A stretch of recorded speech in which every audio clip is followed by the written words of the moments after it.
2030, what is your vision for 2030, for trade in 2030? Is it going to be much different from what it is today? And if so, how do we get ready for that?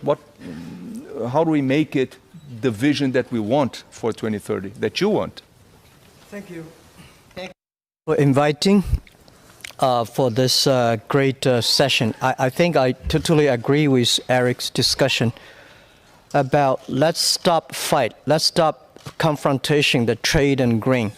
So today, I would say let's stop worry about the future.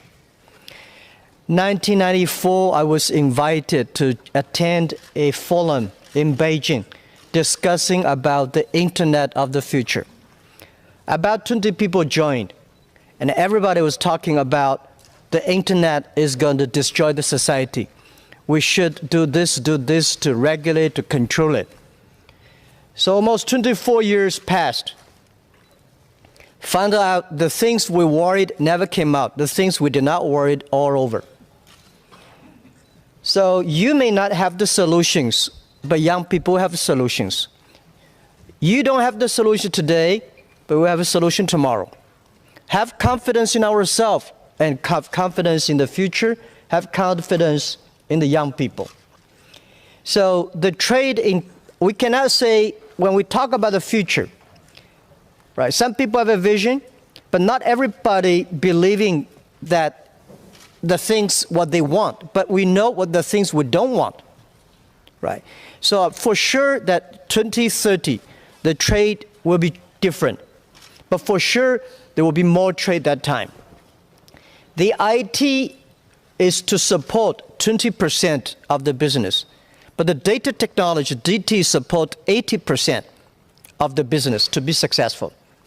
300 years ago, only a few kings, they make benefit from the globalization. 30 years, in the past 30 years, 60,000 big companies who believe in globalization, they benefit from the globalization. Next 30 years, I think 80% of the business, small business, will benefit from e-commerce, will benefit from globalization. So for sure that next 30 years, it is inclusive years for the globalization and trade. E-commerce today, we say, you guys are e-commerce. We're traditional business. Year 2030, more than 85% of the business will be e-commerce. So you like it or you don't like it, you have to be E. 99% of the trade affairs will be online. Only less than 1% of the trade will be the offline. And most of the trade business today we see, yesterday we see all containers. 2030, most of the trade formality is packages, not containers. The business we see today is B2C. Year 2030, business will C2B, consumer to business. Today we see made in China, made in America, made in Switzerland, or made in Geneva. 2030 we see made in Internet. So today all the business, I love to be big business. I'm sure in 2030 you want to be small business because you have to be flexible. And 80% of the business at that time are small business, and 80% of small business at that time have to be globalized. If you're not globalized, you're dead. So manufacturing and service industry should be combined together. Manufacturing will not create jobs because most of the jobs on the manufacturing will be created by AI and robots. And I think what we are helping, the technology can helping, is enable the small business, every individual, every growth, to reach the market, to reach the money, to reach the logistic, to reach the technology, and reach the training. All these things are happening. Stop fighting. Stop ignorance. Roberto said that we cannot stop technology. The only thing we do is to embrace it. When you are fighting against the technology, when you're fighting this trade revolution, you are fighting among yourselves, and you're losing the future. So the best thing to welcome the future, to be successful in the future is to embrace it. Change yourself, but don't change the technology. First, I'm not a big fan of the cryptocurrency. I think it has future, but today most of the Bitcoins we're discussing it's just like a fancy story. In the future, it should be in cryptocurrency and should be supported by government and should support it by the good technology. I'm a believer, we are the believer of blockchain technology. The technology behind the encrypted coins, that is the very important. The blockchain technology plus the internet is going to fundamentally change a lot of things, especially the financial sectors. But today, it's just like encrypted currency is most like a 20 years ago internet. It will go on the right track. But when people exaggerate the function of this, let them make some mistakes, let them have setbacks, and then they will come back and then we'll do the right things. The idea we had 20 years ago about e-commerce is totally different from what we are doing today. So for sure, 20 years later, there were this kind of coins and currency will come out, will be quite different from what we see today. I think e-commerce enriched the relationship between the people. We got almost 300 million people shopping our mobile phone every day. Especially every evening. We got at least 60 million people, most of them women, they spend 3-4 hours on e-commerce without buying anything. So it's enriching you the ability to know more people. E-commerce is so different. Today, the one you think about go and buy, today people on the online, they start to chat, they start to discuss, they start to copy the movie and all the other things before they buy anything. This really improving the relationship of the people and they're improving the trust. Can you imagine that you are buying something from Argentina in a village in China? You don't know this guy, you never meet this guy. But you start to wire the money, and that guy without even receive the money, asking people to deliver, as people he did not know, to deliver the things from countries to countries to your home. It's the trust that we are building. Trade is to build up the trust. This is the most valuable thing in this world. People don't know each other, but they start to trust each other. And this is the good about the trade. I'd like to say something for the innovation about regulation. In the government, the only thing they want to do, and they really want to do, is regulate. The thing we worry about is most government officers even never trusted e-commerce, never tried e-commerce, shopping online or shipping things. They start to regulate. So how many ministers have ever tried e-commerce, shipping across the board, borrowing money online? Very few of them. But they are the regulators. And this is something really make us worry. They say, my children are doing that. It's their children know how to regulate. Listen, worry is opportunity. When people worry about the shipping, we have a company, Laura built. This is solve the shipping problems. When there's a problem, people worry about the financing. We've got a problem from Nigeria, young people, so we created something to solve the problems. If you start to regulate, you're killing everything. And unfortunately, most of regulators, they never use this kind of service. One of the reasons why Alibaba grows so fast, because the government did not realize, e-commerce grows like that. But we have to protect the trade.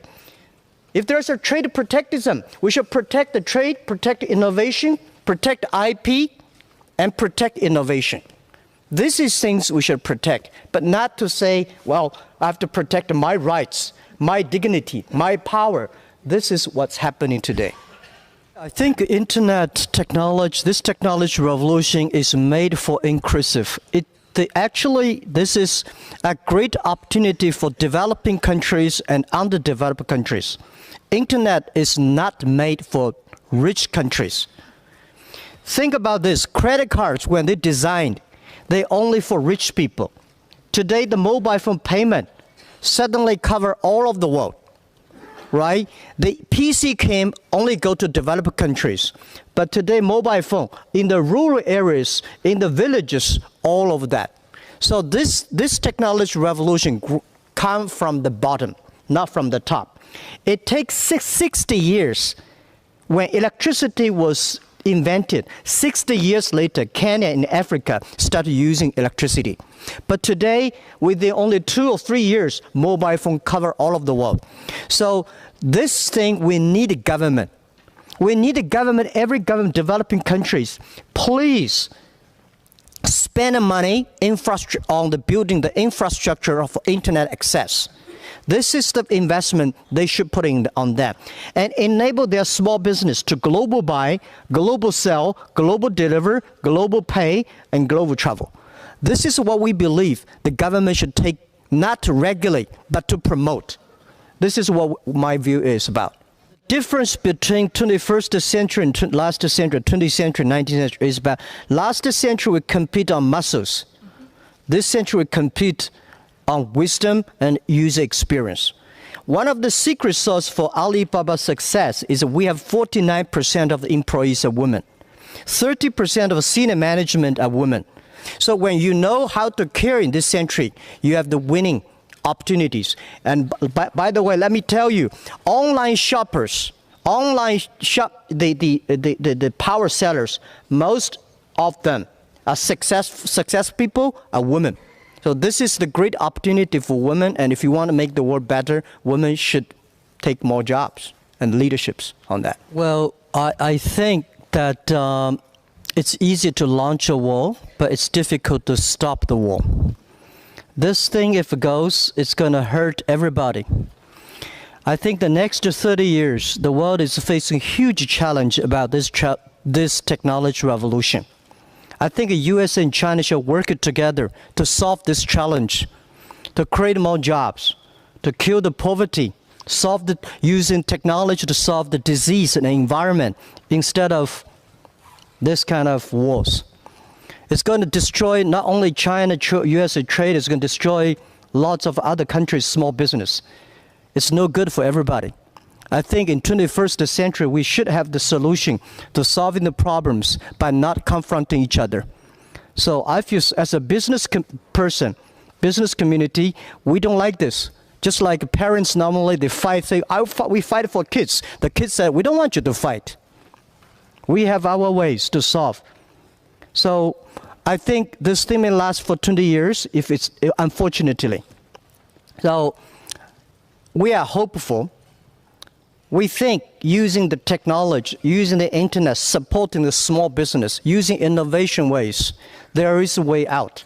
Trade deficit or trade surplus is no longer being an issue. USA grow almost to 4% of the GDP, even if they have such large trade deficit. But I think the next 20 years, if you ask me 2030, the thing we don't want to see, and the thing will not happen, that trade deficit talk is last century's talk, industrial period. It's about the trade quality. It's not about the trade deficit. People love the trade improving jobs, right? When trade stops, sometimes the war starts. So trade is the way to stop wars. Trade is the way to build up trust. Trade is not the weapon to fight against each other. There will be a better way to make a fair trade. So this is my view, and I'm very hopeful. I think government, people today, they are smart. They have the wisdom.